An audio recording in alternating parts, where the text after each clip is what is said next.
Another horrific bus accident with multiple fatalities has again brought to light several problems that remain unsolved by transport authorities and also maintains a number of questions about what authorities should have or should not have done.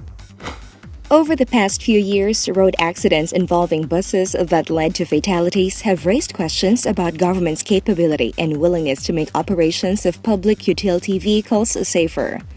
In December of 2013, a Don Mariano bus fell from the skyway, killing 21 people and injuring 20 others. In February of 2014, another accident grabbed headlines, a GV Florida bus falling into a ravine in Bontoc Mountain Province, in which 15 people, including popular comedian Arvin Tado Jimenez, died and 28 others injured. The series of bus accidents prompted legislators to question transport regulation authorities about their efforts to ensure the safety of mass transportation, particularly buses. It also led to questions about government regulations, programs, plans, and projects to make bus transport as safe and comfortable as possible, and the willingness of transport authorities to enforce regulations strictly, correctly, and fairly. Transport authorities investigated the bus companies involved, sanctioned them for violations confirmed, inspected bus terminals and units, held seminars on traffic regulations and road safety for drivers and conductors, and vowed to institute program and policies. The question about the safety of buses operating in Metro Manila and the rest of the country went under the public radar for a while. At least another bus accident brought everything worrisome and problematic about transport safety back to the forefront. And the questions raised in the past and promises made remembered. This time, the accident involved a speeding Valise transit bus that hit a barrier along Quirino Highway in Lagro, Quezon City, ripping almost half of the bus's front, killing 4 passengers and injuring 18 others. News reports headed that the driver began speeding when someone on the bus said something, probably as a joke, that he may have taken to mean as a challenge to go faster. Later, more reports said the driver allegedly tested positive for Shabu, or the illegal drug methamphetamine hydrochloride.